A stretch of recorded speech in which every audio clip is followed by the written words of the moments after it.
thank you so much for joining us tonight. This is our final event in the series of the Utah Women's Leadership Speaker and Dialogue for this academic year, and we're so glad you came to join us tonight. We'll have people continue to trickle in. We know that parking's difficult and there's a lot going on campus tonight, but we are so glad that you chose to be here with us. So, my name is Robin Scribner. I'm the Assistant Director of the Utah Women in Leadership Project. Our mission here is to strengthen the impact of Utah girls and women through informing, engaging, and developing their voices, confidence, influence, and leadership. We do this primarily through research. That's one of our main offerings here to the state, but we have a lot of events like this one tonight and other speaking engagements that we do. We create resources and we're heavily involved in community outreach. So a lot of you already know this. You've been to other events and other things that we're doing, and we're so glad you're here tonight. I would like to give a quick shout out to our wonderful volunteers who've helped us tonight. We also have ambassadors. If you're one of the ambassadors for the project, could you go ahead and stand up? I know we've got Rich here, Carolyn. Our ambassadors help us in a lot of wonderful ways. And then I'd like to introduce our staff. Deirdre's up in the back. She is our coordinator. Shirosky was running the volunteers. And then Heather is here. Heather's over here, and she does some writing and some media relations for us here. Most of all, I'd like to thank our wonderful premier sponsors. We could not hold these events without them. We feel so strongly about keeping these events free for everyone to attend, and so Squire and doTERRA provide a wonderful opportunity for us to keep this going. We also have other sponsors, several here at UVU, the Center for Advancement of Leadership, the Woodbury School of Business, the Women's Success Center, and the Business Resource Center, and also the Utah Education Network helps us out with the cameras and the filming, and I hope you all know that these events are edited and then available to watch later on, so if you've got friends that didn't make it, they can come watch them later. And we have social media, so if you don't already follow us on Facebook or Twitter or LinkedIn, please find us, tweet about our events, share this information on our social media sites. You'll also find our research, things that we share, but events and other resources from other great organizations within the state that are also serving women and girls. So some great resources there. So many of you probably also already know Dr. Susan Madsen, but I'm just going to give you a quick little introduction to her. She's going to start us off this evening, and then she'll be followed by our panelists. But Dr. Susan Madsen is the Orin R. Woodbury Professor of Leadership and Ethics here at UVU. She's the founder and director of two statewide initiatives, the Utah Women in Education Initiative and the Utah Women in Leadership Project. She is a globally recognized scholar, speaker, writer, and thought leader on women's issues and leadership. She's written several books and hundreds of articles on this topic. And just from a personal perspective, I can guarantee that she spends more hours every day than most of us are awake, focused, passionately working on serving and empowering women and girls within the state. So I'll turn the time over to Dr. Madsen.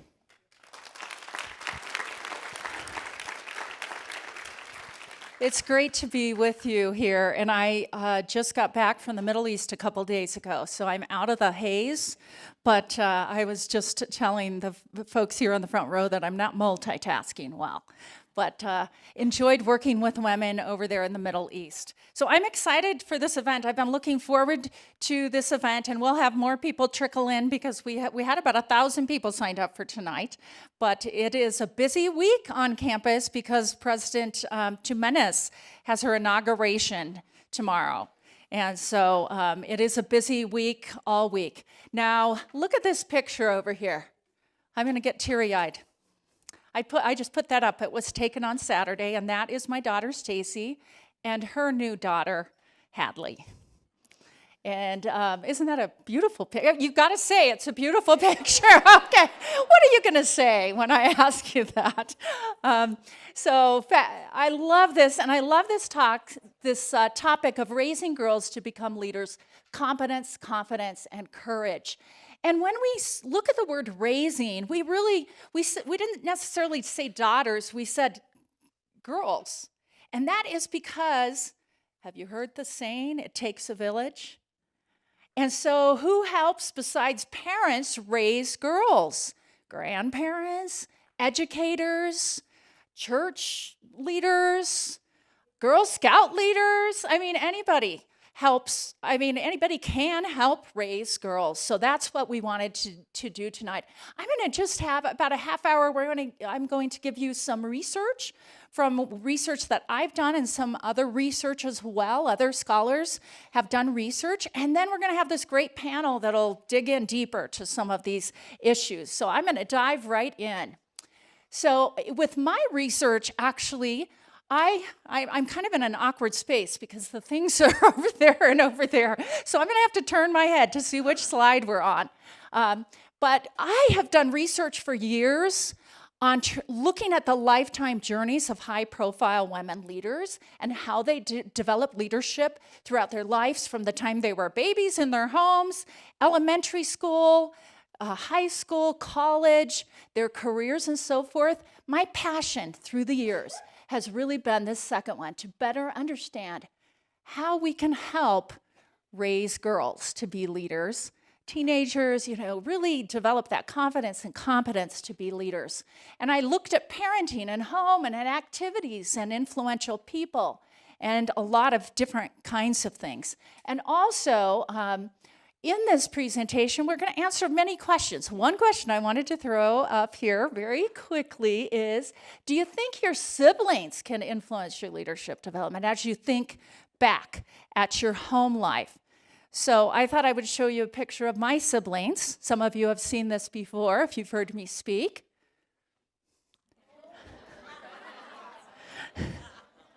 So do you think I have a lot of what I do? I'm kind of not flowery too much, although I went with a feminine top tonight. But the way I do things, the way I lead is actually kind of between a man and a woman. I'm right in the middle there. And it really is because I competed with my brothers. I compete more than a lot of women. I liked sports and did those things because of how I was raised. And each of you are in homes. Some of you are young women developing leadership right now. Many of you are raising daughters in your own homes, but these are things to think about. So what I want to talk in this time I have with you today is share, first of all, a few things from my own research and books to give you some ideas for your own life, for you young women, but how to influence for the rest of us. Then I will have 3 critical components of women's leadership development and how they relate to raising girls, some confidence studies, and then a few final thoughts. So that's the plan. Are you feeling good about tonight? Are you with me, everybody? Okay. All right. So part 1 is really the home environment. Now, again, what I did was, for my first 2 or 3 studies, I interviewed first 10 university presidents, women university presidents across the country, very high-level women leaders. My second book is about interviews with 10 women governors in the United States. And I really dug down into what they did, how they developed their voice and their confidence through the years and the people that made an impact and those kinds of things. And then my books end with, and then I've done a study in China and the Middle East and Eastern Europe and a few other places on this similar thing. And there's some real interesting similarities across the world in these things. So a few things to think about when we think about raising girls to be leaders. What I found was that these homes of these women leaders were very learning focused. And in fact, every woman that I have interviewed through the years said that she was an avid reader, liked to read. It was really shocking. Every single one. It's like, I like to read, learn, grow. That was a theme in the home. Open to learning and growth and development, open to change, and found joy in change. But sometimes people are like, when you say you need to change or develop or whatever, you're like, I don't want to change, But the change was a positive thing in the homes. The dinner table conversation, oh my gosh, was this fascinating. I didn't even ask this question, and every single person I've interviewed through the years talked about the dinner table conversation. And I have to admit, I do not like to cook. I just don't. But after I did this research, I'm like, come to my 4 children, come to the table. Let's talk. Because I was so interested, and they were not situations where the parents hushed them. They actually something would happen in the town, like a new stop sign or a new light. Let's say a new light was coming up, and they would have a discussion with their children and bring all the views up and not argue or not hush their children. And actually, part of my undergrad is argumentation. It's speech and debate. Does this sound familiar? And so we argue different points, and we become okay with that. Interestingly, when I moved back to Utah and started teaching about, it's been 16, 17, 18 years ago, I remember teaching an MBA class early on, and some of my students said, there's too much arguing in here. They just wanted me to give the stuff and have them accept it instead of kind of going back and forth. You don't have to get all emotional and go back and forth, but that argumentation, the homes had that. And the dinner table was where the women said they found their voices. Isn't that interesting? I mean, like I said, many of us don't, not many of us, I don't like to cook. Maybe the rest of you do. But there's still, you can do a lot of things at the dinner table. I assemble is what I call it. I assemble things. They discussed finances and other difficult topics openly. And we are, in fact, if you're on my listserv, you'll get this note, but I'm on a committee for a finance conference, Women in the Money Conference on the 22nd of April, really talking to your kids about money and different things like that. Those difficult topics were important. Service-oriented parents. And for the fathers too, but example and the self-esteem of the mothers. Oh my gosh, was that strong in the research I've done. Just their example and what they did, that confidence, their posture. I mean, those kinds of things really moved to the daughters. When we studied, a number of years ago, my master's was in exercise physiology and wellness. And interestingly, the research, and I don't want to make anybody feel bad out there, but until I realized this, I used to say to my daughter, sometimes I'd be in front of her and I would just say, I got to lose 5 pounds. We say those things.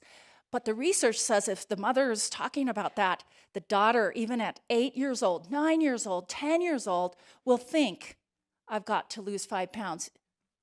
Even if there's no reason that she should lose 5 pounds. So it's so fascinating. So when we raise girls to be more confident, we as mothers, especially fathers too, but we as mothers need to do the same thing. We need to work on our confidence as well. So, and this one isn't home environment, but I thought this was fun.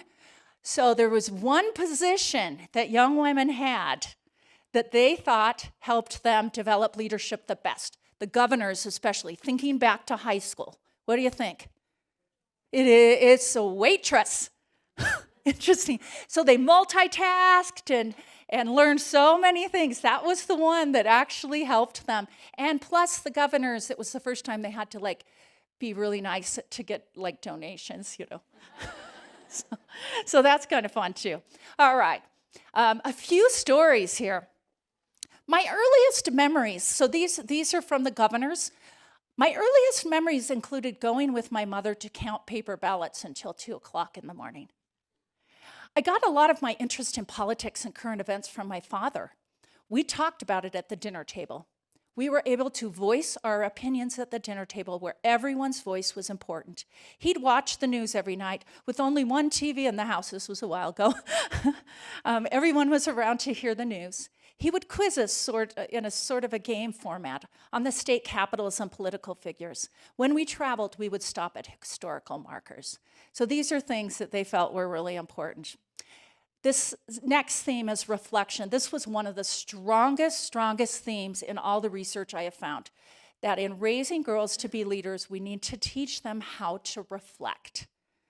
We need to teach them how to sit and observe and think through things. Like when hard things happen, don't just ignore them, because the learning comes from reflecting, not from the experience itself. There's some research about this, not from the experience itself. It's the reflection on the experience that gives you the learning. And so when hard things happen, instead of patting, so sorry, teach them, like, what did you learn? Some of those things. It's the reflection that's important. And this transformational learning has you mentally construct the experience, then you reflect, and then you have action. And then I also found that transformational moments were critical. These women leaders could remember the smallest thing that changed their lives because they had reflected, and so they were able to keep those in their minds. And I'm going to share one. This was clear from the 60s when this happened. I'm going to share one example, and each of us have different examples of transformational moments. But we, as parents and as other influencers, need to pull out some of these transformational moments and help create that for our daughters and girls in other areas. One specific incident really shaped me with regard to racial challenges. Even though we were of modest means, like most families in the South, we had a black maid. This was in the 60s. Her name was Ophelia. She was in our home most days from the time I was crawling until I was 7. In many ways, she raised me. I still remember so many things about household chores and cooking that she taught me. I loved her dearly. Usually, Ophelia took the streetcar home, but for some reason one day my father decided to take her home, and he asked me if I would like to go. I was terribly excited and jumped into the back seat of the car, and my father said, "No, you have to sit in the front seat. Ophelia will sit in the back seat." That did not make sense to me as a child because the adults sat in the front. I sat in the front and was pretty upset about it. I cried easily, and I think I cried all the way. I was in the front seat, Ophelia was in the back, and it was just not right. When she got out of the car, my father turned to me and said something unforgettable. If she had ridden in the front seat with me, she would be dead by morning. It hit me to the very core in a way of understanding the injustice of the world that I lived in, where race was such an important issue. That had a huge impact on me, and it's a story I will never forget. So she was 7 at this time. She was a white woman, and her whole career, she was the front line. She was a university president. White woman who took on racial issues because this impacted her, and she reflected on that. So when we have experiences, a real key is to help our daughters, our young women in church groups, whatever it is, learn how to reflect and come up with the process in their own minds. So teachers, this is another thing to reflect, but amazingly, the teachers were really important in their lives. Now, if you know the self-esteem research, typically around 10 to 13, and some research is saying a little bit even earlier, boys and girls have about the same level of confidence until about that age. And then girls go down, puberty kind of starts hitting, and boys go up. And then girls are always kind of struggling with that. But interestingly, during this time, there was a 5th or 6th grade teacher for every single woman I've interviewed, no matter what country in the world, that made a big impact. My 6th grade teacher was a woman who was passionate about education. She conveyed her own personal joy and passion in the way she taught us. In some ways, I think these times make up moments for me in what we now call the life of the mind. This includes being able to gain shared joy out of thinking, reading, and learning. I saw that in her, and I felt it in myself. The sheer joy that she felt was the joy that she ignited in me. And I don't think I ever had the chance to tell her that. I was much older before I realized it. It makes me want to be sure that teachers know of their potential impact. It's amazing how many teachers were impacted. And it wasn't the easy teachers.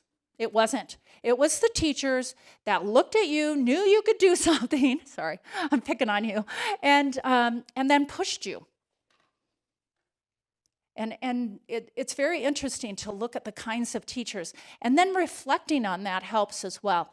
Now, what subject of teacher in high school do you think was the most impactful for all these women? There was one that stuck out, huge.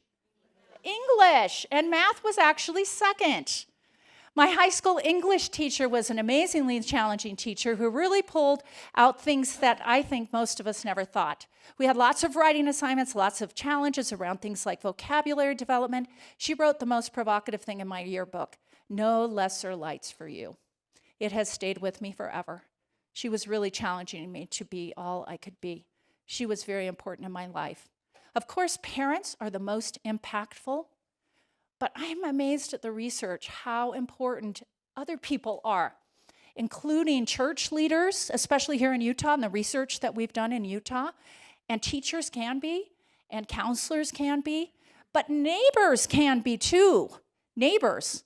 In fact, when I realized this, my kids would come home, and I remember my youngest kid coming home one day, and my office is right by the garage door, and the garage door opens, and I heard him say to his friend, "Go really quiet and fast past my mom's office because she'll ask you about college." So I'm like, "Where are you? Where are you going to go to college? What's going on?" So I didn't realize, we kind of think about getting our own kids to college and everything. But many of you young women, the powerfulness of peer encouragement is so important to get women to college. We've done research on that and all kinds of other things too. I think this is the last story, but I love this story. And what we found what I found actually in my research was that the parents were the most influential, but every woman had at least 2 other people during their high school, junior high days that they said made a big impact on them. So parents and then at least 2 others. Now this is one example.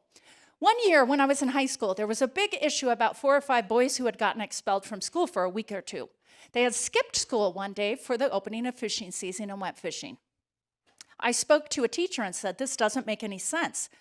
She asked me if I would talk to the principal about it, so she walked me down to his office. I said, "Mr. Smith, this doesn't make any sense. These boys are in trouble for skipping a day of school, and now you have them out of school for 10 days. Now they're fishing for 10 days straight. There's nothing sensible about that. Why don't you stop the suspension and bring them in and make them do long study halls to make up for what they missed? You've given them exactly what they wanted, more time to fish." He said, "It's really the only form of punishment we have for skipping school." I said, "But there are other forms. It doesn't have to be this way." He listened to me. These adults seemed to value my opinion. I ended up working in the principal's office during my junior and senior years of high school. Isn't that an interesting story? But we're raising our own daughters and so forth, but the impact of this, especially during those high school, that you have something to offer, that you have a voice and people see that helps you get confidence, and that helps your daughters get confidence, and this is a form of leadership. And I have a real broad definition of leadership. And then from my research, embracing difficulties and challenges. Some of the terms, challenges, struggles, trials, we use that word a lot in our culture, trials. Like, woe is me. Challenges, I like the word challenges, it's more active. Be a role model on how to respond to challenges. That, my women that I interviewed said they learned more about leadership from the difficulties and challenges than any other successes. Think about that. So sometimes as parents and as influencers, we try and protect our daughters from failure or challenges. Actually, that's what gets that grit. And then we teach them to reflect. So you go through something that sucks, right? Crap and sucks are my 2 swear words. We do that, but then we learn how to process and then come out and learn. My daughter was funny. One time I was picking her up when I used to have a minivan from something, and she had something real tough happen, and I just went, mm-hmm. And then by the time I knew I had done what was right, by the time 10 minutes or 15 minutes later, she had talked her way all the way through, and then came out and said, "Okay, I'm good." I'm like, okay, that's good. She's got all the learning right out of that.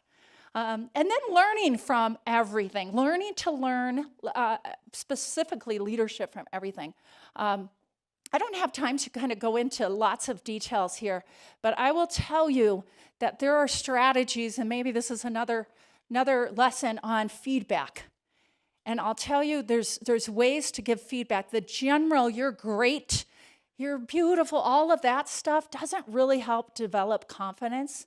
A little bit of self-esteem, but very specific kind of feedback that is truly honest.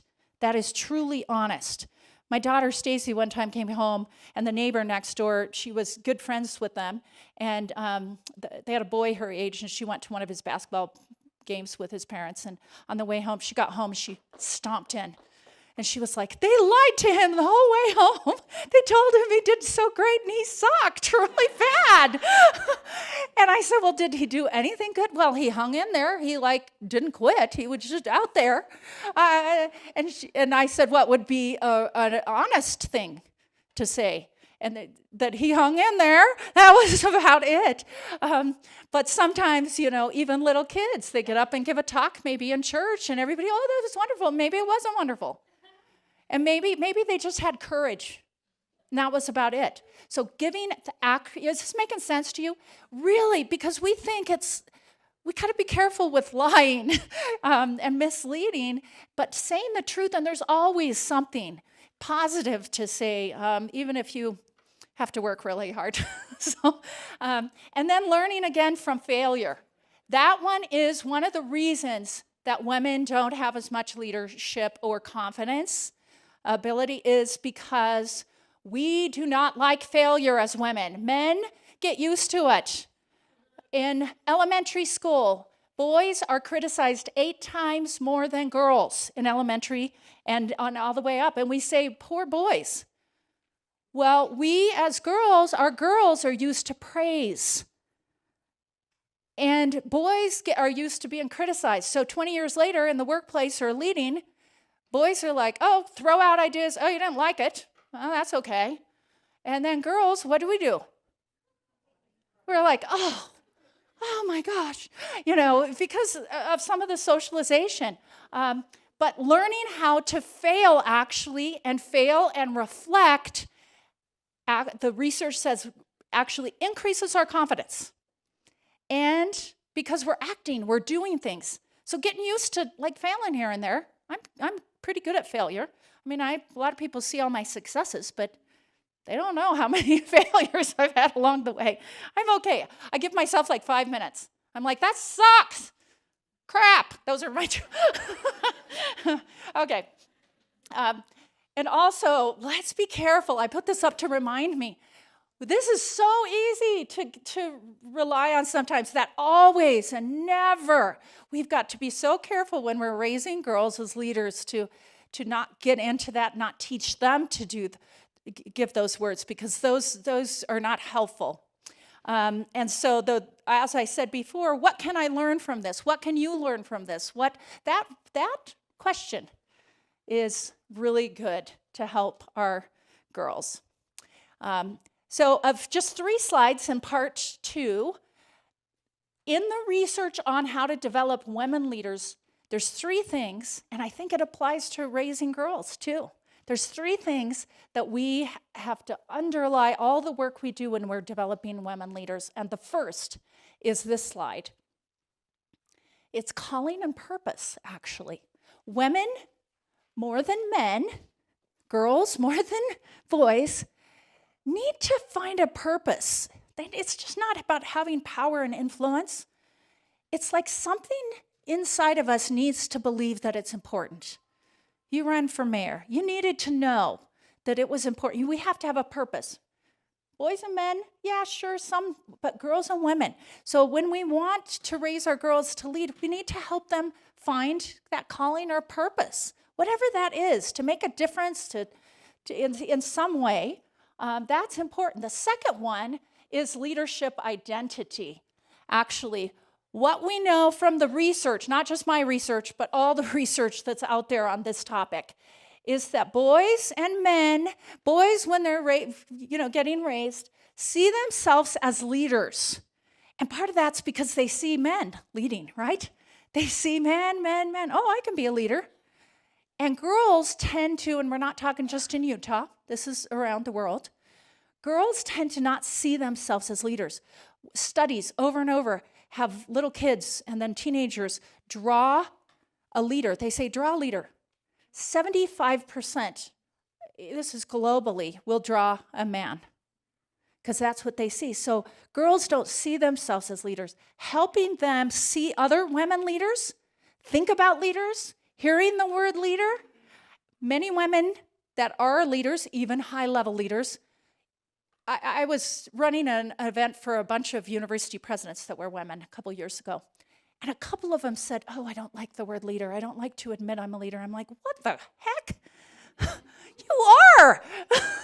You get used to it. So there's this weird thing that we have as women sometimes in terms of humility, which is very interesting in our culture, that word. So find ways to let her lead and call it leadership. Leadership looks different ways, and it doesn't have to be loud. Leadership can be soft. If you have a daughter or a girl that you influence that's an introvert, I love the book Quiet. You like that book too? It's very good in understanding those things. And then the third, remember I said 3. One is purpose and calling. Second one is identity. And the third one is actually unconscious bias. Which is mental associations without awareness. So we helping our daughters and girls that we influence understand that for themselves, their biases, how their mind works, but also how to deal with other biases that come to you are important. We have a need to categorize people and things, like us and them. So we stereotype all of the time.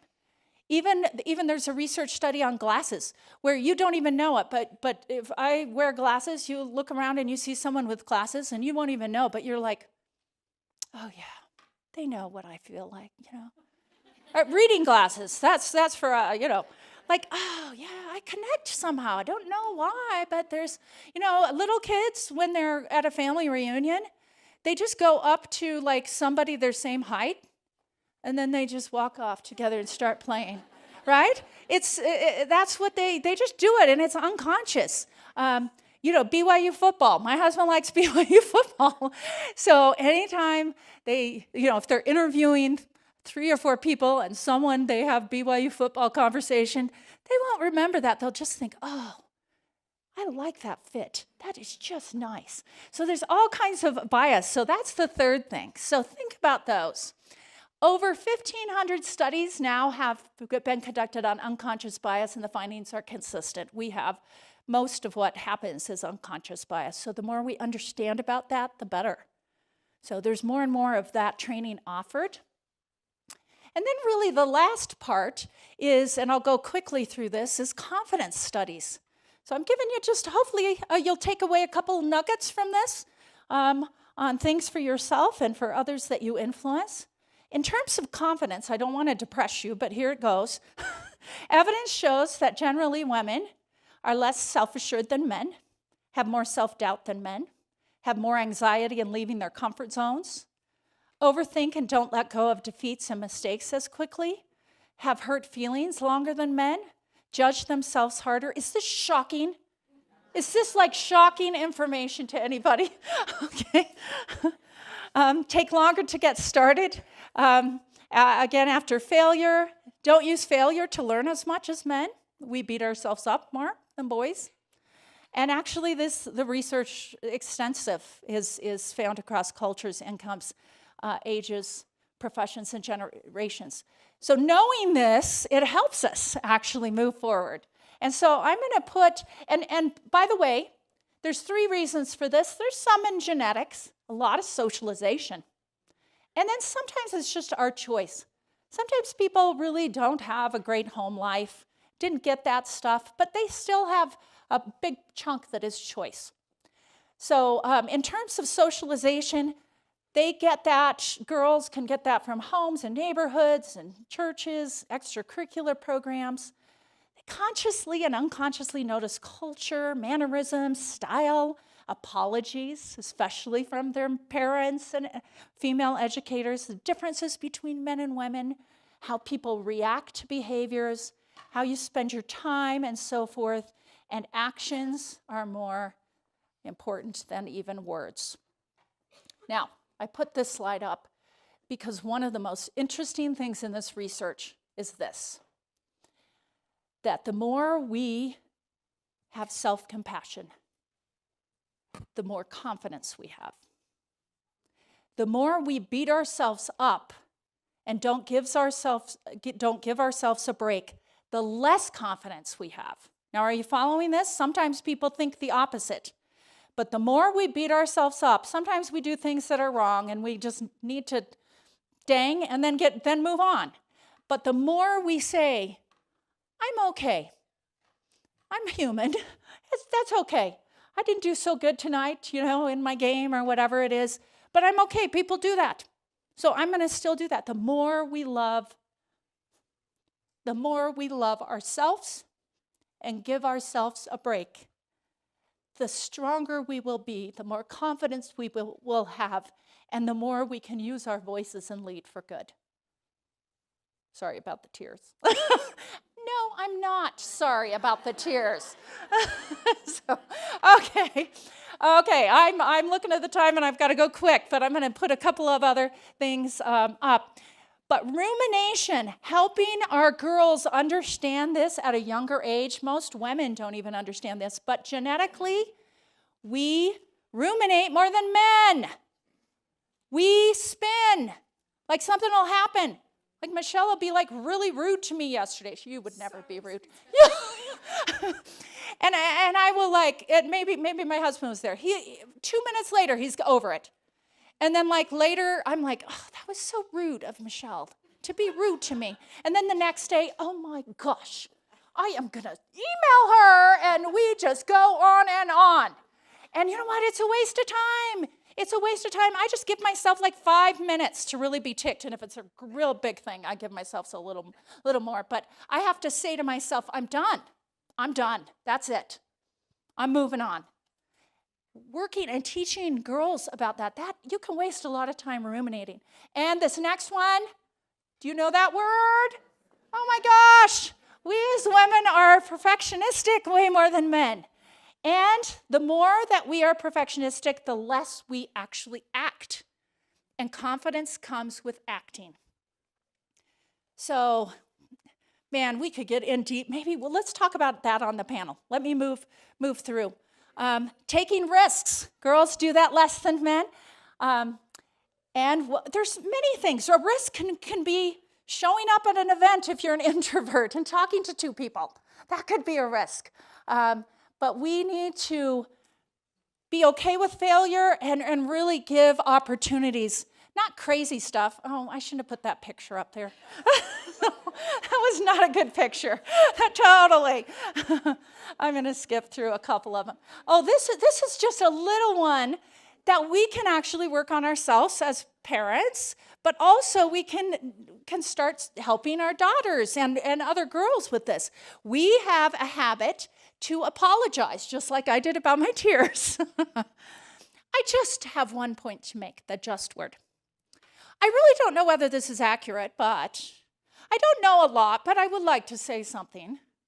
No big deal if you don't, but I would like a raise. You probably won't agree, but I do think the event I organized went well.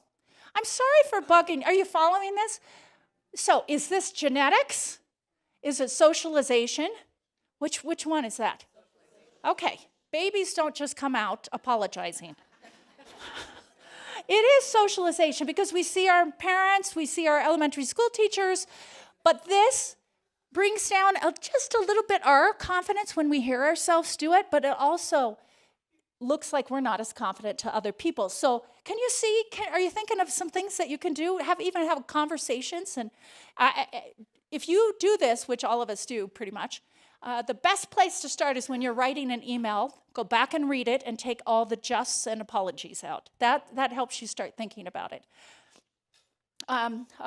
We won't even go here. Let's talk about this on the panel too.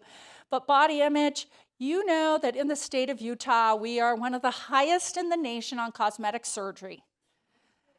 We have more searches per capita than almost any other state in beauty products, all the beauty products and all the cosmetic surgeries and all of those things. We are so high compared to the rest of the nation. I just opened up a can of worms, and now I'm closing it right there, okay? And then imposter syndrome. You can look more about this I don't have time to talk to you about it too much, but imposter syndrome, especially for girls, starts quite young. And that really is when you, let's say, in high school, maybe you got on the city, not the city council, but the student, what is it called? Okay, I was close. And then you're like, I wonder when somebody, you feel like a fraud a little bit. You're like, I wonder if someone's going to find out that I really wasn't qualified. I wonder, is this sounding familiar to anybody? This happens, and that starts happening at young. So when we have the language, when we have the information, we can be better influencers, and we can recognize those. So each of these is kind of a big topic. The praise thing is really, most young women learn more than girls do, to really seek for external praise, external validation. And that can be problematic, because if you expect other people to tell you you're great and it's external and not internal, you're really going to struggle with confidence and leadership. So, man, I'm opening things that are so big and then closing. So we deflect praise as well. I'm going to move through that. I'm going to move through this one too. We are socialized to, girls learn to assume the blame when things go wrong while crediting circumstances for other people for their successes, and boys do the opposite. So this starts as young, really young, and there's research on I'm not good enough. That feeling starts when you're young too, and that's global research on I'm not good enough. So it's very fascinating, because boys will through socialization mostly, if like college students after graduation, if they don't get a job very easily, the boys will say what? It's a hard economy. Something, and what do the young women say? I'm not good enough. That concept right there is huge, and the more that you as influencers understand this, the more we can spot that and try to help in terms of the reflection. And then the last principle, really, there's two things, and they're related to the same. This one is being versus becoming, and if you have not read the book on growth mindset and mindsets, it is the best thing for parenting, and I will tell you, it is aligned with helping influence our kids, our sons and daughters, our other folks that we influence. I would really recommend that. But let me tell you the difference between being and becoming. So some of the research says, and actually quite a few studies, that when we talk to girls, we talk to them more in a state of being, and to boys in a state of becoming. So you are beautiful. That's a state of being. You are smart. You are, help me out, kind, whatever. And then boys, we talk about the effort to get someplace. You are becoming. You worked hard. So, is this making sense to you? So if something happens and you fail your math test, then all of a sudden you are not smart. It's all or nothing. It's all or nothing instead of becoming. And it's the same principle as the growth mindset. It's so fascinating. But we naturally do that, and it's really sad, isn't it? But think about it. And there's so many things that we naturally do different with boys and girls. I had a mayor, actually, not you, a couple weeks ago that said, I treat my sons and daughters exactly the same. And I'm like, you don't. You can't. The more we're aware, though, we think about Christmas presents. I mean, there's all kinds of things that we do different. And so just being aware of that and thinking about how we're raising and encouraging. But that mindset book is good. And also, by the way, the book Why Gender Matters is powerful. Anybody read that one? It is powerful stuff. It is powerful stuff.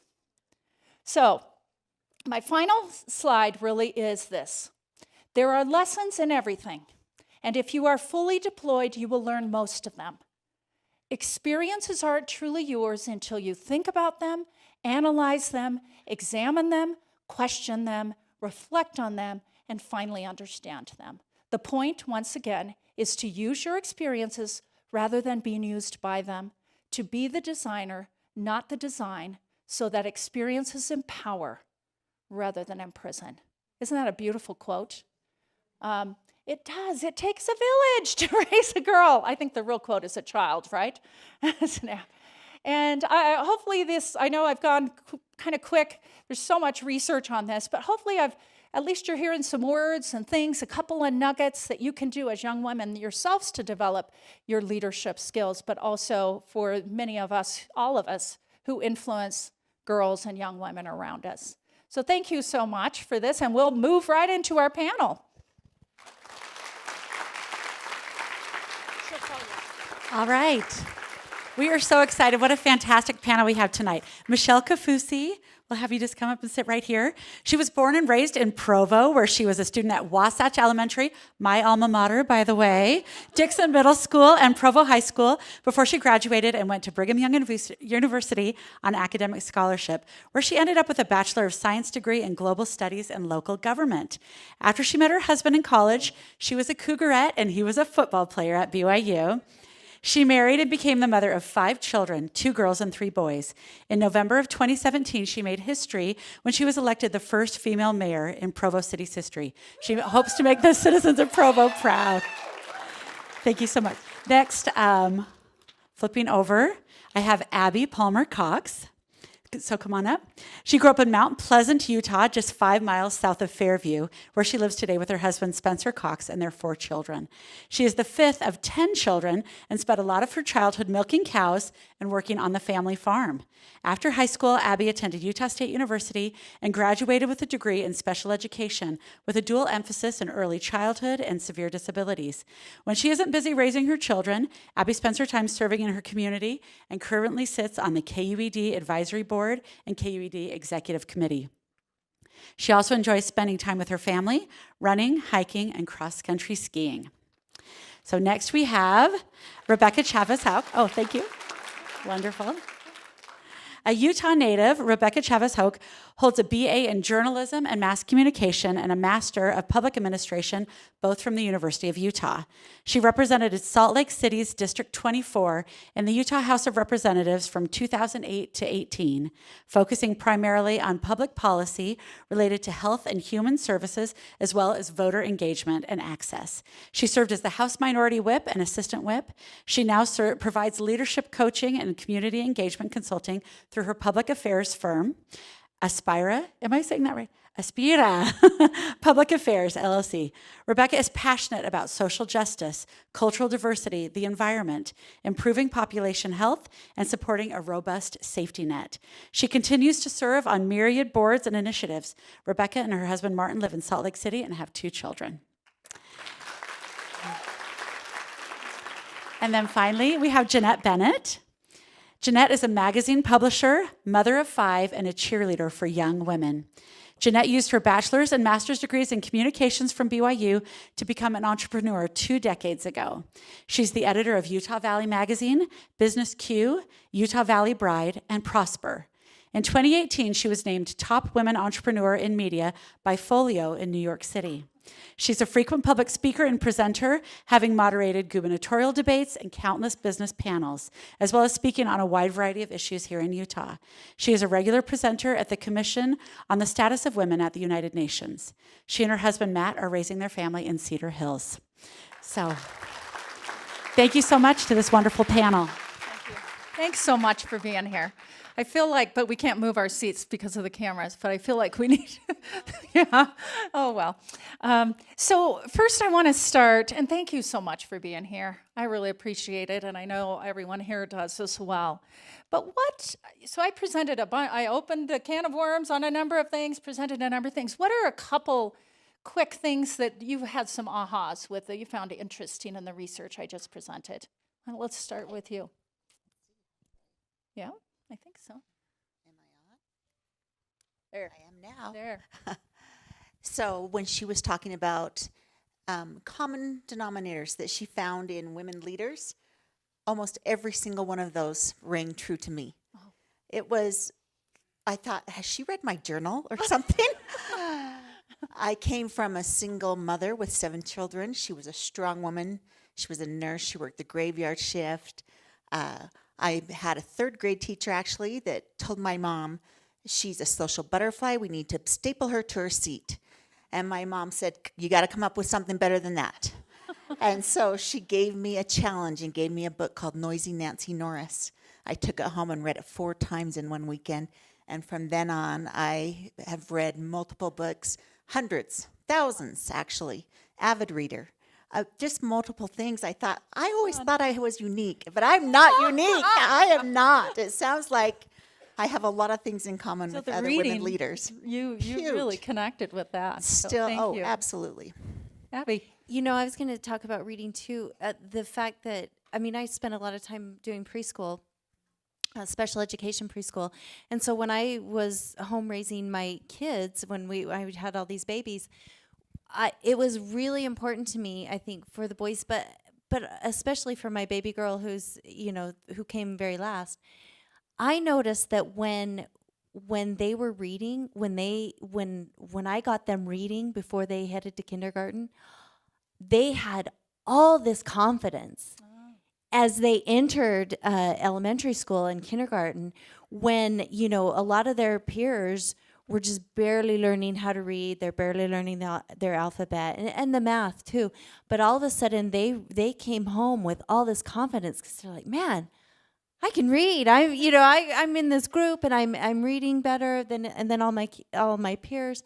And I think it was a huge confidence builder for my kids is that academic confidence, which was huge, which is what you brought out. Thank you. Rebecca. Same thing, of just so many of the variables that I could just run it down like a checklist. I started reading when I was 3 years old. And kind of on my own accord, and then my mother just took it from there. It was just like, oh my heck, we've got to do something with this. But there's that piece. The other thing too is I never really thought about the youth employment thing as much. I know that a lot of people they worked when they were young in high school, and I didn't. But when I was 8 years old, we had a produce farm in Riverton, Utah, where we sold tomatoes and corn and produce. And I never thought about that as being my first job. And it was, because my mother taught me how to count change back, and I would go out and weigh tomatoes. And if she was busy with something else and there was a customer out front, I had to go take care of it. We were going to lose a customer if I didn't go out and take careful in putting the tomatoes in the bag and weighing them and counting the change back correctly. And I never thought about that as one of those opportunities that my parents gave me. Probably gave you some confidence. Yeah, at a very young age. And then lastly, another thing that you brought up that, again, I know it's part and parcel of my life, but I never thought about it as necessarily a triggering event. But my father died when I was 12. And my mother had to pretty much, pick up the pieces and move forward. And that taught me a lot about unexpected things happening in one's life and being prepared and not expecting to have someone take care of me my whole life, that I had to learn how to be very dependent and go to school and get a college degree so that I could take care of myself or children or whatever may come my way. But those are probably 3 things that really resonated with me as you were sharing those points. Thank you. That having challenges really came up in the research. And by the way, one thing I didn't mention is that women who ended up moving a number of times, sometimes we think we don't want our kids to move. They actually developed resilience in some interesting ways. Interesting. So many great statistics and so much great information in that. I wish we could have unpacked everything that you said. I know. But one of the things that resonated with me was family dynamics. And I wouldn't say that the family I grew up in was what you described exactly, of like great dinner conversation and a lot of that. There was some of that, but siblings raising each other. So I am second of 7. You grew up with 7 children. It looked like from your picture 6 boys, 1 girl. And if you were in age order, you're second oldest. Yeah. And I'm second oldest. Oh, there's something to that number 7, second oldest. And my older sister played school, and I played journalist. I would make a school newspaper for her school. She became a teacher, I became a journalist, And the two of us are the only ones who've gotten graduate degrees. And I do feel like my sister had a lot to do with me developing leadership skills. She's the one who taught me to read. She went to kindergarten, came home in the afternoon, and would teach me how to read. And so I was her first student. And so I think there's a lot to siblings developing each other's leadership skills. Thank you so much. So to better understand your context, tell us what age your daughter or daughters are, and what other things have you been involved with that can be kind of chunked into the raising girls and other kinds of roles. And then we'll dive into some of the practical applications. So let's start with Abby this time. So my daughter is 12. We're just starting in that new phase. And, you know, some of the other, and she's my only daughter. I have 3 sons, but she's the baby and she's the only girl. And then some of the other leadership things I've done with women it's probably mostly just church stuff. We've done, been involved in young women and with our church group and in the community. And as my role as the wife of the lieutenant governor, I've had opportunities to interact with a lot of young women in like the LGBT community, with the homeless, with our homeless friends, and recently with some refugee families that have been. It's just been a really amazing opportunity for our family. And that gives you some different perspectives going to those different groups. Absolutely. And I think your husband, the lieutenant governor, is here tonight. Do you want to wave wherever you are?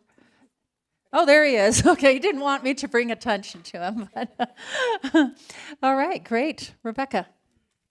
So we let out one of each, a boy and a girl, and our daughter is the oldest, which does play itself out in very interesting ways.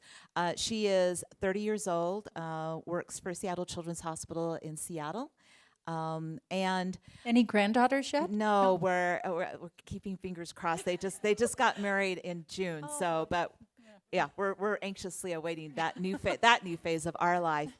But I was reflecting on a couple of things when you were talking about other women in your life. And there is a tradition within the Latino community of comadres, comadrazgo, where you have individuals that are godparents. It's mainly associated with people that were raised in the Roman Catholic tradition, but it becomes very informalized. It's very cultural. Even people that are not Roman Catholic have godparents. And godmothers and godfathers, they're there as part of your life. They are co-parents, really. And also thinking about aunts, my mother was the oldest of 13, and I have 7 aunts. And they were all, I just had this group of tias, of people, of women, very, very, very strong women that are around me. And I bring that up because that is the life that I grew up in. And as a result, I find other women to serve those roles for my daughter. So if I'm not there for her, or if she doesn't want me, if she doesn't want me a part of that when she was a teenager, that I had other women that could step into that space that she would respect and that she would admire. And so there's that village, a village raising a child. It's very cultural for me. And I know that I wouldn't be what I am without those aunts and my godmother and other women that were very, very strong, that were a part of my raising. Those are great points. So, and we pass that on. And so I even look to that when I'm, mentoring other young women, whether it's students or interns, and we'll talk a little bit about that a little later. But that's great. Okay, I have 3 daughters. One's a freshman at BYU, one is in 8th grade, and then one is in 1st grade. So they're spread out, and then I also have 2 sons. So I have those 3 girls, and they teach me a lot. I also have 5 sisters and 6 sisters-in-law, surrounded by a lot of women. I use the app Marco Polo. I talk to my sisters every day. We're spread out among 2 countries and 5 states, but we're very close and work through issues together and laugh and cry together. I also have, like Abby, worked with young women in my faith. I've taken 300 girls to the forest multiple times, which is not an easy task because you have to decorate that forest, feed them in the forest. And anyway, it's a lot of fun. We have to decorate. We right? must. We must decorate the forest. So that's been a lot of fun. And then also one of my, was mentioned in my intro, I've been involved at the Commission on the Status of Women at the UN. And 2 years ago, I took 8 young women with me, and we did a presentation together. And that was a fascinating experience to prepare them for that and to watch them experience that. One of them just returned from an LDS mission last week, and I had lunch with her today, and just to talk about our experiences together and what we learned together, both the good things and the bad. So I consider myself a cheerleader for young women, partly because I had wonderful women growing up that were stay-at-home moms. My mom, my aunts, really all the women in my neighborhood. And then I was always, doing well in school and had dreams of a career. That when I became a mom, and I had just almost finished my master's when that happened, my worlds collided, and I honestly felt like I had no mentors. I didn't know what to do when those worlds collided. And so I love having conversations with young women who desire a family, desire education, and perhaps a career, and to talk through how those things might be able to intersect in beautiful ways. So that's one of my passions, one of the topics I could talk about forever. Yeah, thank you. Michelle. Okay, I have 2 daughters. My oldest is 28, and then my youngest is 22, and then there's a whole bunch of Kafusi boys in the middle. So anything else? Yeah. I've been really privileged because I've always found myself fighting for the underdog or the person that's in the gray area is how I like to talk about it. I was that student that was kind of in the gray area. I was the free and reduced child in Provo, Utah growing up. And so as I began to find my own successes and my path, immediately the give back gene kicked in. And my whole life I have been fighting and doing as much as I can to give back. And that's what's put me in this trajectory of politics. This is my 9th year in politics, my 3rd political seat I've held, and every seat I hold, I use it to empower the underserved and women. And you probably, on my 3 areas, do you remember on the slide, the 3 areas? You probably feel called and a purpose. I didn't land in the seat I'm in right now on my own doing. Yeah. I know without a doubt I'm where I'm supposed to be right now and doing what I'm supposed to be doing. And I think helping the girls that we influence kind of think about that purpose more specifically when they're younger. I don't think we do that sometimes. Got to. So we're going to dive into some other questions now, and I want to take these questions kind of by age groups. And the first one is babies, like little toddlers, and how preschoolers, so before elementary school. So in your experience and the research what have you done or seen others do that you think really develop competence, competence, and all of those things at such a young age? And do you believe, first of all, that the baby to 5 years old is an important time to develop leadership and confidence? So who wants to start on this? I'll just throw it out there. Or do we want to be, okay, we'll stay in the circle order.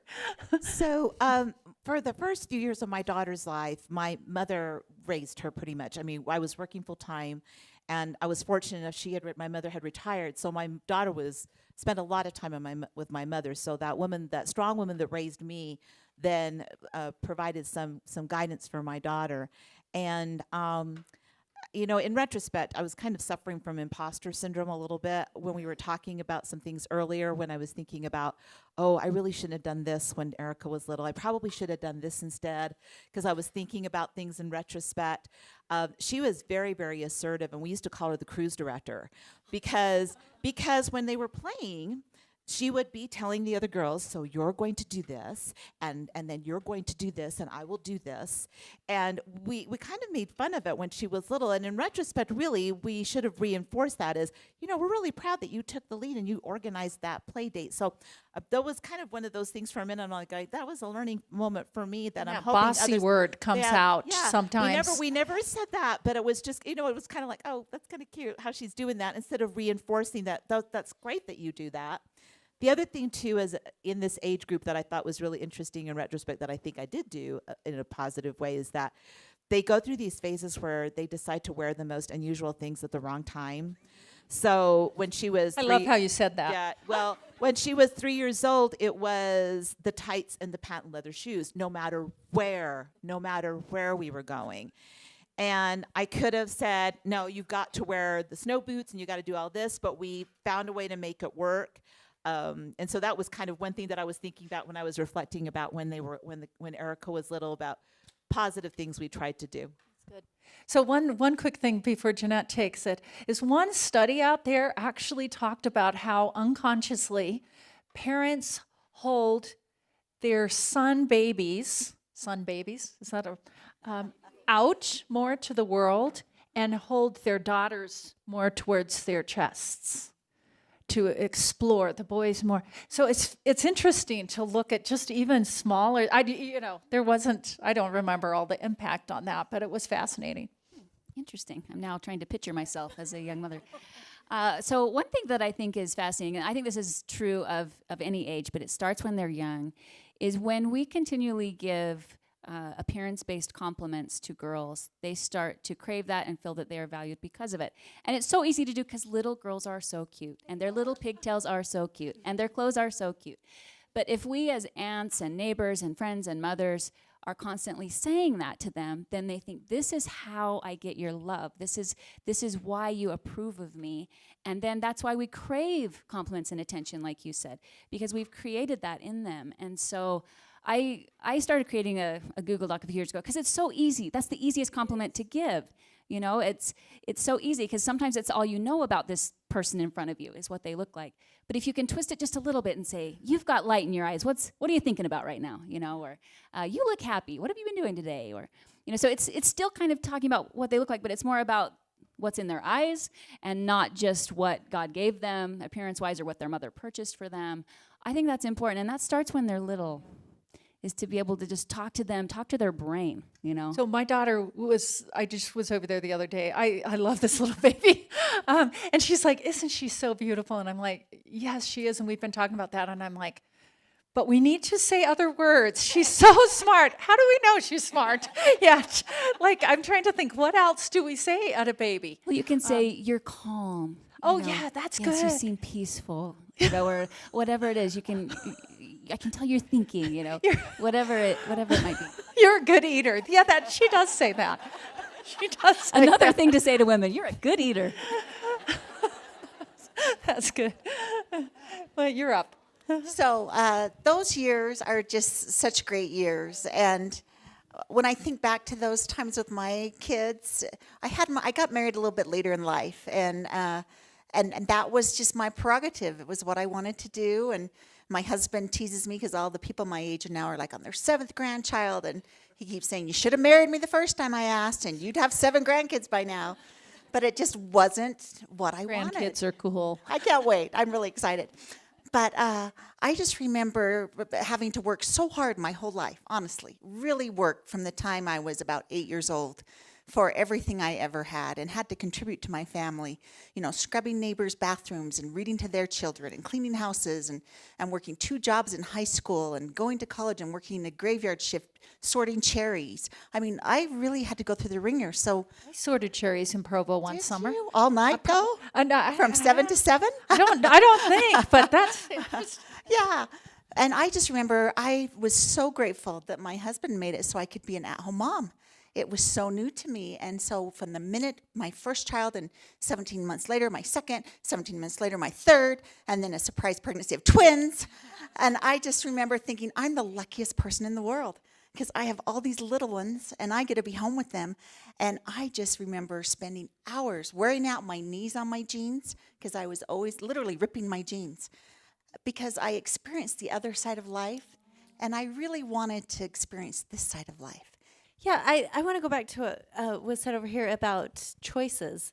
I love the idea when we're talking about we're talking about preschool, toddler ages, and you know, I always say with Emma Kate, I felt like she wasn't a baby. She was only a baby for about 6 months, and then I felt like I felt like you with your. Only she's my baby, and I really wished she was the oldest because I think it would have been easier for me. She'd be such a great little. She would have taken care of all she's the boys. just 12 though. Yes. Yes, but I love the idea of choices. Clothing, and I was a much more relaxed mom. It's probably good. We'll probably be better friends because she came last. I'm a better, I'm better at letting go of some things. But I like the idea of empowering them from a very small age to have choices, whether it's what they wear or just anything like that. I think that's important for those little girls to have a say in what goes on, and then that empowers them and gives them more confidence, I believe. Yeah. And I think sometimes just more limited though. I have another grandchild who's almost 3, and he's had way too many choices about what he eats, and he just doesn't eat. My kids never had choices; they just ate whatever. It was you either do this or you do this or you don't, and you get the punishment. Yeah. So those are your choices. So let's move up to kind of elementary school years. So Jeanette, why don't you start with that? What are some things that you think are important that you've done or you've seen done that are important to help develop leadership skills through confidence and all of those other things? Right. I'll piggyback on what the 3 other panelists talked about with reading. I think sometimes that we categorize books as girl books and boy books, and I don't think that's helpful. I think boys should read boy and girl books, and the other way around as well. I think it's important to empower them and to show them the possibilities. You talked about having them know about women leaders, and I think that is really important to point out women in history and to help them learn about that. And also, when you're picking a family doctor, pick a female and get everybody comfortable with that. We haven't had a woman president of the United States, and I think that there is really kind of a carryover effect of that. And luckily we've had our first Provo female mayor, and we've had other women that have done amazing things. But I think we need our girls to see that and empower that and praise that. Also, in the business world, there is this stereotype that women aren't great at being happy for each other, that we can be kind of critical of each other. And unfortunately, I have seen that. I've also seen a lot of the opposite where we are supportive. Encourage our daughters to have more of an abundant mentality so that they can be excited when the other dancer wins, and to kind of squash that when they're in those elementary years. There's enough joy, there's enough success for everybody, men and women. Let's celebrate And that's that. actually a fixed growth mindset principle. If you're in a growth mindset, which we need to get all of our girls in, you really rejoice in other people's success. So that was perfect. Thank you. So elementary school, I just had the thought with my kids that we never set up. There was no parameters. There was no boundaries.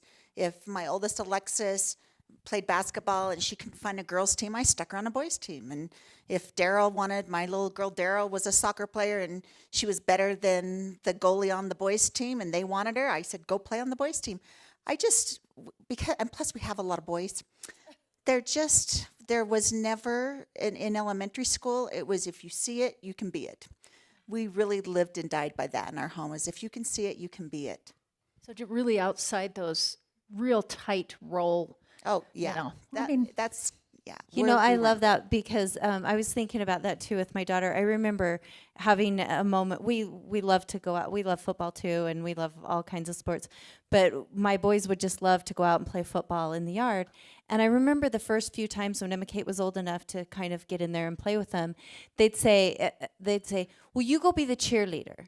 And I said, "The heck she is." I said, "She will get in there and she will throw that ball just the same as you." And I think that, and again, encouraging, let's get them in there. Let's not pigeonhole them into some role that they, that the boys think that they should have, but allowing the boys to say, "No, you'll throw this to her. Yes, she is little, and yes, she is learning, but no, she'll be a cheerleader if she wants to be, but that's not where you're going to tell her to be." And interestingly, just so you know, the research around women leaders, 80 to 90, it matters the study, 80 to 94% of women who are CEOs of businesses in this country were athletes in junior high, high school, and college. That's how much. And I found in my research, actually, that the sports was key, but also speech and debate was a very good preparatory learning that argumentation, learning to speak good. That was really important in leadership too. So Sports teach you to fail. That's one of the things. Yeah, that I love that's about true. it. You're never going to win all your games. You're never going to win all the races. And so you learn to fail, which is a great way to learn leadership and resilience. And Exactly. So sports is one of the best ways for that. So just echoing a lot of the same things, encouraging our daughter to try. I mean, we had lessons of the month. It was either sewing and then sports and then Girl Scouts and then piano and just whatever she wanted to try. We were not going to be we weren't going to be the ones limiting her to that. And I would echo the sports effort. And there's research that shows that if young girls are involved in athletics of any sort, that develops a lot of resiliency for some of the challenges that you can often encounter when they're teenagers with peer pressure and body image and all of those types of things. That the resiliency that's developed when young girls are participating in athletics makes a big difference. I have a op-ed piece in the Deseret News from this summer that kind of goes through some of that research, and there's other things as well. But the group sports, individual things help you develop certain kinds of things, but the team sports are the dynamics, the failure, the letting people shine while you might not shine, but there's other things as well that might help as well. But I think I'm into sports, so I think that's great. Any other comments on that before we move to high school, junior high school? What other things come to mind? Yeah. So one of the phrases that I'm on a quest to abolish is that we tell young women, often in high school, that they should plan on going to college just in case they need an education. And I hear that a lot from really well-meaning, educated people, and that is not something to tell a young woman in high school, is that, I sure hope you don't have to be smart. I sure hope you never have to use this. No, you go to college because you have a brain and because you will develop as a person and you want to open doors. You don't know what life will hold. You don't know what you'll want to do, so keep those doors open. It's also the best place to be when you're a young adult, is to network. And Yay! I like that. Yeah, so I think in high school we should not use that phrase. And the research, I did another recent op-ed, our research and other research says that actually when you have young women start saving money as early as they can remember, like kindergarten even, save the pennies in the bank, college or mission or whatever it is, that actually they're more likely to go to college. So that's something. And what we know is women who go to college develop more leadership skills. So, when I was growing up, there's 10 of us, and there were 8 girls in my family. And I remember my dad having a very specific conversation about this idea of going to college. And I remember my mom and dad, both of them would say, "You're not just going there to get married. You are not going there to get married. You are going there to get an education." So that from a very young age was instilled in us. And I've done the same thing with my daughter and my boys. But this is a time you have brains in your head and you can do this.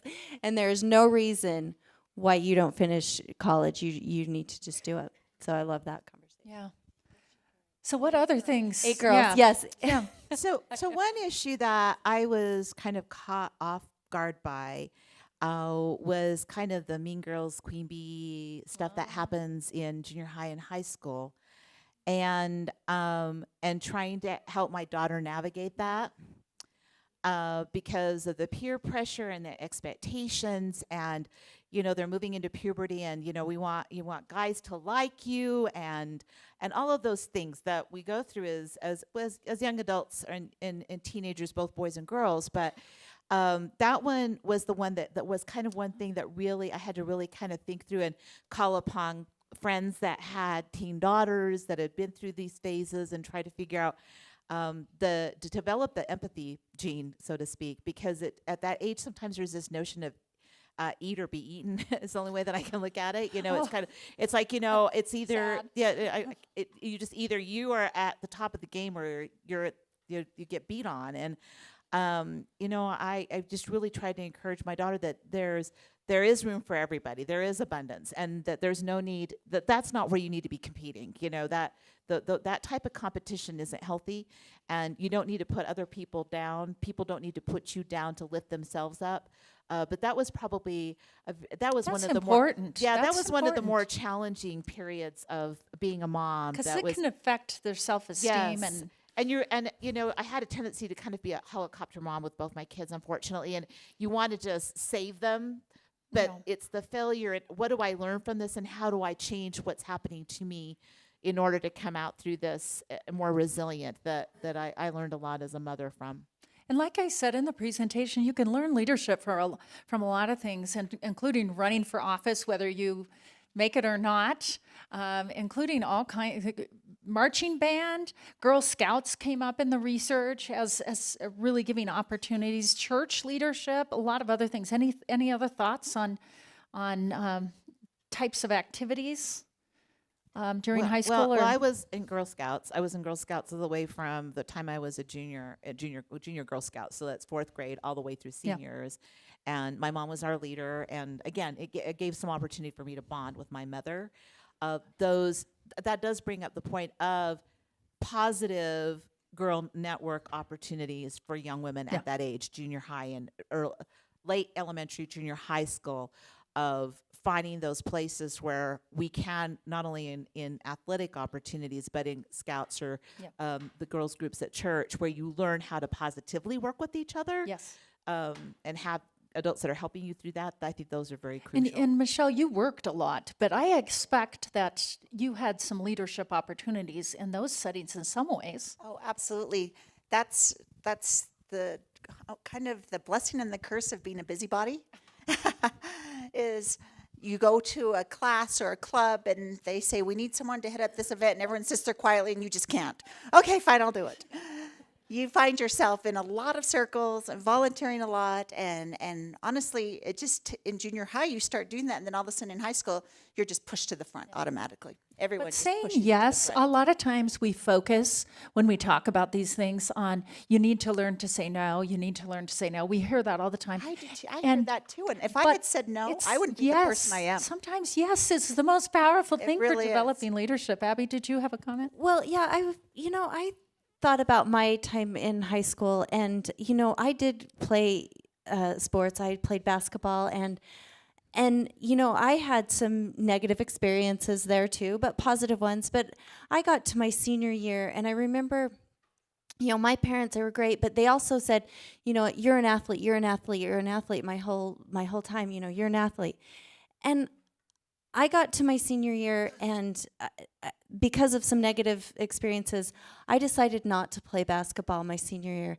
And I remember just having this really kind of a crisis because Identity crisis, yes, probably. and I didn't know who I was because I'd been told I was an athlete, and now here I wasn't an athlete. And I actually ended up doing choir and got involved in seminary and did a bunch of other things that really helped me. So one thing that I've talked to my young women about, the young women that I have been a leader of, I have said, be careful. It's great to do things. You should be involved, and you should say yes, and you should take opportunities. But be careful of how you define yourself. You shouldn't be defined by what you do. You should be defined by who you are. And these leaderships, and that develops who you are in a lot of these ways. But be careful that internally is not who you are, because once you're not doing that, you may not know who you are. Wow, that's powerful. Thank you for sharing that. So I just want to ask maybe just one more question, but just a quick responses, because I want to leave a few minutes, about 10 or 15 minutes for your questions. Robin, you can take around the mic. So just beyond high school, do you think we're done, or do you think we still need to impact and influence girls and young women as they're even adults? Some of us have older. Any quick thoughts? We're never done. And a lot of women my age, so I'm 44. say my age. She's a baby. I'm just a baby. A lot of women my age didn't have, so I have the first grader, I have the caboose, but most of my friends, maybe didn't. And so their kids are all in maybe junior high, like the rest of my family. And they went through really an identity crisis when their kids all went to school because they had identified themselves as a mother of young children. And then when the young children are not there, and they don't need them as much, they had an identity crisis. And so this is a process, this is a lifelong process that I think women go through, of figuring out what they're capable of, and can I apply for this job or this nonprofit, or what can I do with my time and my skill set? And even how to lead. I mean, some people don't think that motherhood is leadership. It is so leadership. And church, but they box themselves maybe into a couple things, but we can lead in different ways, and so helping each other, influence each other and our kids and other people understand that. Yeah. Any last comments on that? The one thing that I was thinking about is how we as leaders, we model the leadership. We manifest that, and so I would agree with Jeanette that we're always learning. And what I find really wonderful at my stage in life is that I'm learning from younger women. That's so powerful. It's so powerful that I'm open to the lessons that they're teaching me, whether it's my daughter or a number of the interns that I've had in the legislature, the way they interact with their peers, the way they assert themselves, that I hold great hope because I'm learning from them. Yeah, and you were talking before how you remembered some of the letters that interns had given you. Yeah, I went through them this morning because I was trying to ground myself for today, and I thought, I'm going to take a look at those, and very powerful insights. And we can impact people in all areas of life, each other specific. I mean, we can just powerful transformational moments even with each other. I just wanted to say one thing too, is that we need to find men and help men to empower women. So my husband was in need of a chief of staff a few years ago, and he kept saying, I said, you should find a woman. Well, you can't have a chief of staff that's a woman. I said, sure you can. And he said, and he did. He wanted to. It was, and he's trying to figure out how this is going to work. And the interesting thing is you look at resumes and you look at people, and there was just somebody in the office that I said, hey, I really like her, and I've seen her do some amazing things, and her name is Kirsten, and I think she would be awesome. And he said, I've never thought about that. I've never thought about her in that role.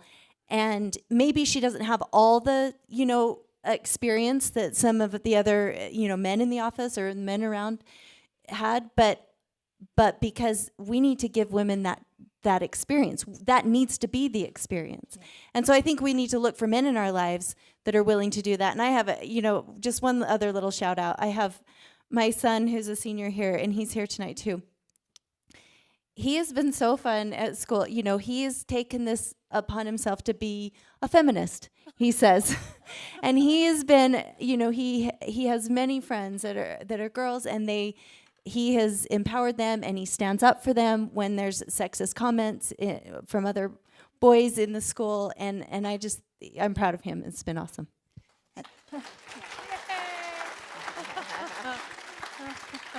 And I just want to end and I tell my kids all the time, because sometimes when you're out there a little bit in the society, in the world, I constantly remind people all the time, I wouldn't be in the position I am without my husband.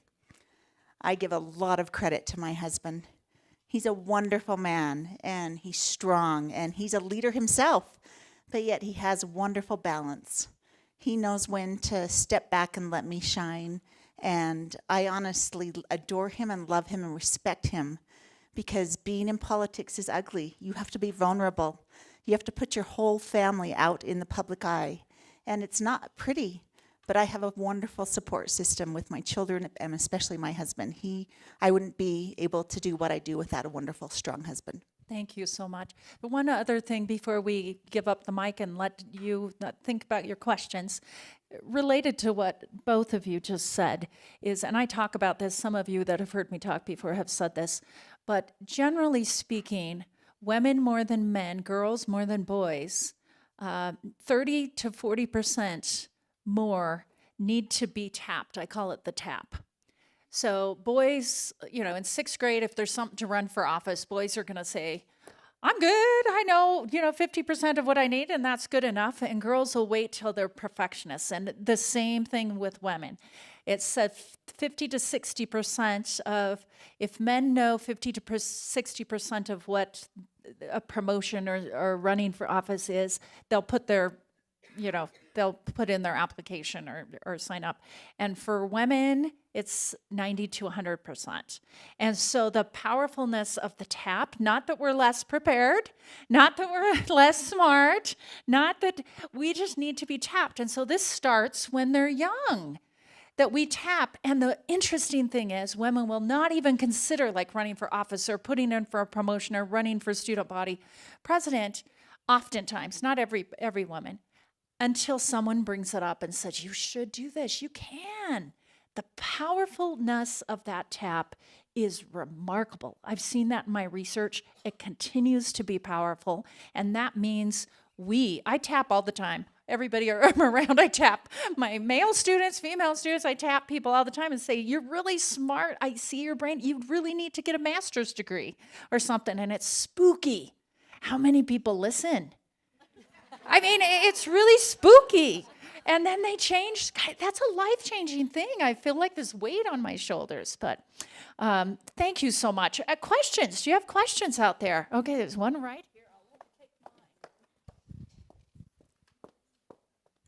Hi, I have a question. So I am a single mom. I've gone back to school to get my master's. I graduate next month. And thank you. How do you, coming from outside of, or like taking time off to go out of the workforce to raise a family, and then going back in, how do you overcome that imposter syndrome?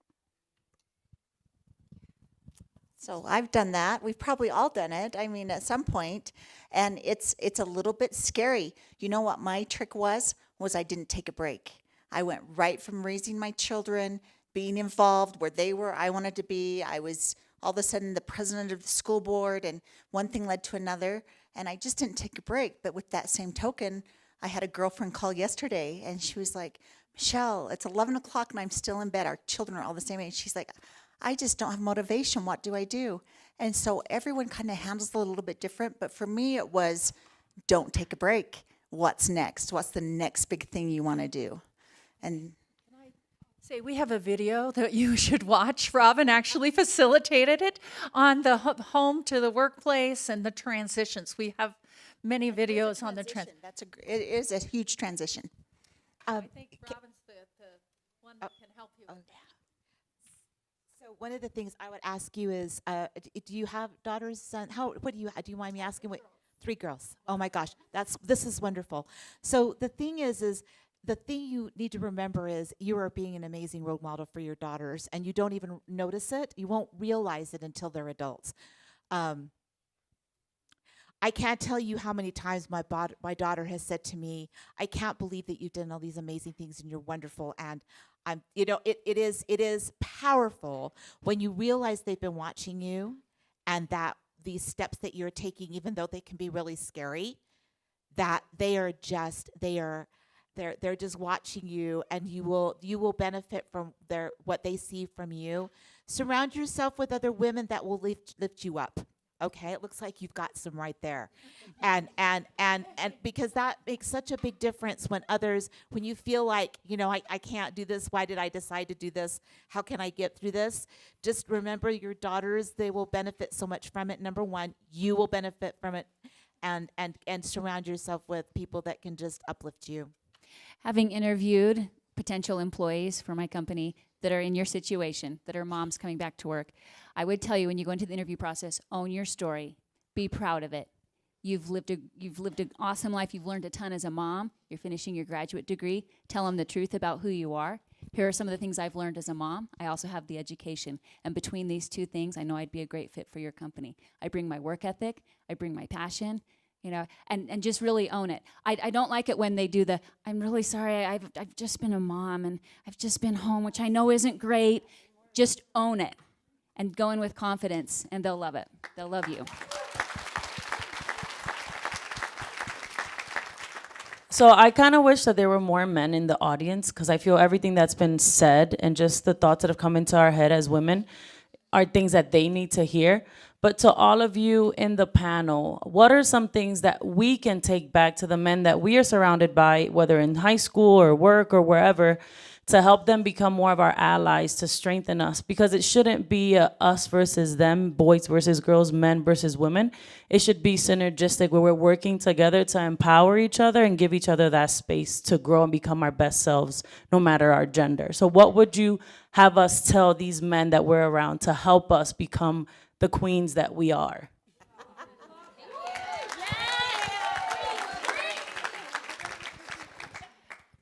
That's a great question. And in all of this empowering women, I don't want men to feel belittled because we want both genders to be elevated. And one of the reasons I got involved at the UN is this is what I was seeing back there, is that women, feminists, and which is, I consider myself a feminist. There's a big range in that word. But a lot of what goes on back there is they think, okay, for us women to be equal to men, we've got to be same. We've got to eliminate the differences. It's all the same. And a lot of the thought back there is if women get married and have children, that makes them not the same. And so there's a lot of anti-family, anti-motherhood messages back there because we want sameness and equality. Equality is not sameness. So men have amazing characteristics, and we should honor and love that and build on that. Women have amazing characteristics. There were things in that presentation about our gender that we need to do better, but we still need to be women. We don't need to be men. We need to own what we are good at and bring that to the table and love who we are, our biology and our emotions, and all of that makes us awesome. And then who men are, that makes them awesome. And together we can really do amazing things. It's so important to have men and women around a corporate board table because we will bring different ideas, and that's the best. Because all of our clients are men and women, so we need all of the thoughts. So I would just say never be someone who puts down a man. Elevate them, expect them to do that for you as well, and that creates an environment where everyone can succeed. And I do need to tell people here that, and many of you might know, but our latest brief that is out there is called Strategies That Male Allies. We did major research on the positive things that men did to really strengthen the impact of girls and women. And there's wonderful things they can do. Oftentimes they don't know what to do right now in the Me Too. Kind of some of them are a little nervous and they want to do, there's a lot of good men out there, but we need to give them some tools. I think just be intentional and communicate effectively like you just did.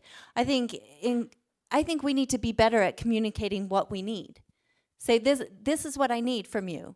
And I think, once we do that, then I think sometimes they just don't know. It's the unintentional bias stuff. So I think just to be very clear in our message of what we need from them. I think the thing that I would add to this is that while there are differences between us, the men do need to realize there's a sense of that there is a privilege that they have, and that recognizing that and understanding how that plays itself out in the workplace, in school, in social settings.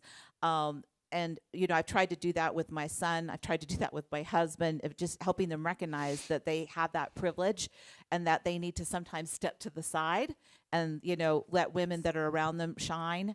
They're very good at that. But I'm just saying, I think sometimes men don't realize that systemically they do have privilege, and that to step aside and to look for those women that they can lift up and raise and move forward. And that when they do that, they are showing their true leadership. Being a true leader doesn't just always mean that you're in charge. Being a true leader is showing how you can help others lead the way and lead the group and lead the tribe. That was great. Hello.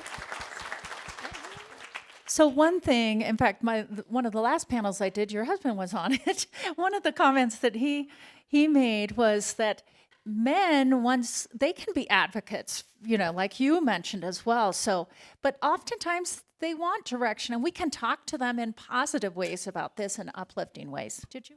Oh, I was just going to say, as I think about this, a trait that men have that I really admire is loyalty. Men are very loyal to each other. I see it in the men I work with. I work predominantly with all men.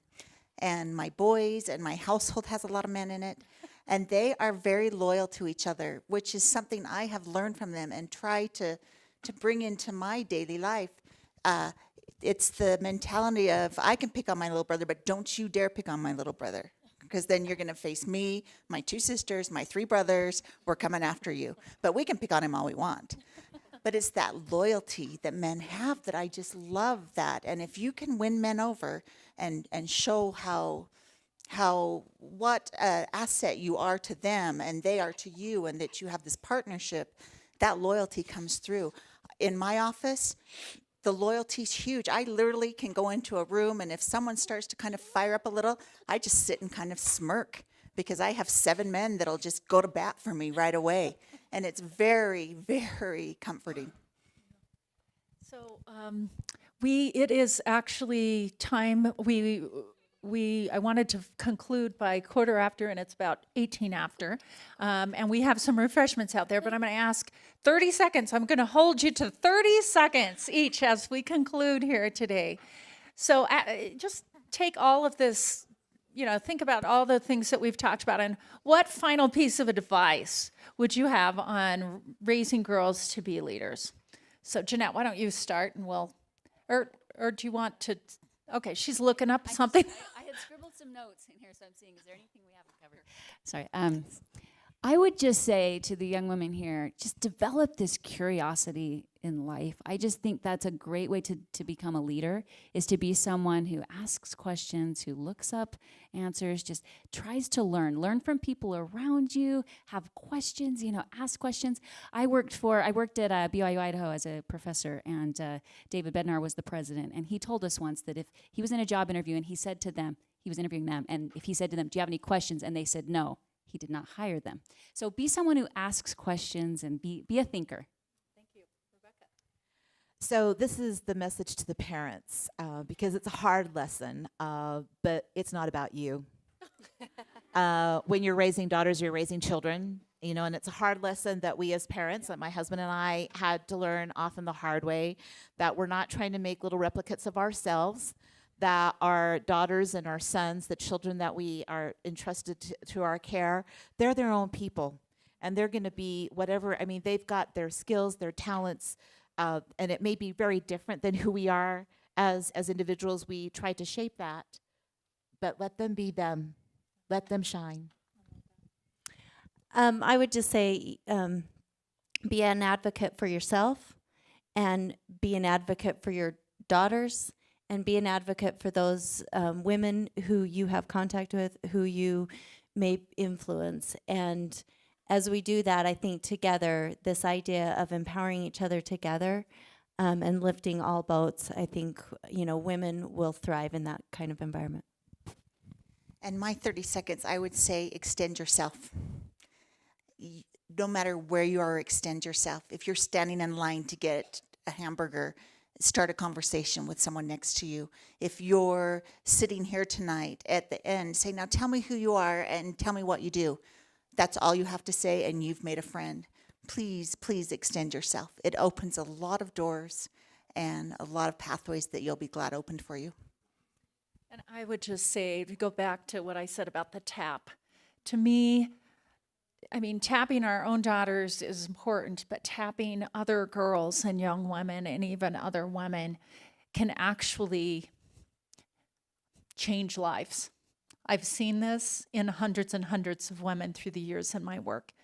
Just those taps and encouragement and lifting and really looking for the strengths and positive in yourself and other people can make such a big difference and really change lives. So thank you so much for coming here tonight. Thank you to the panel.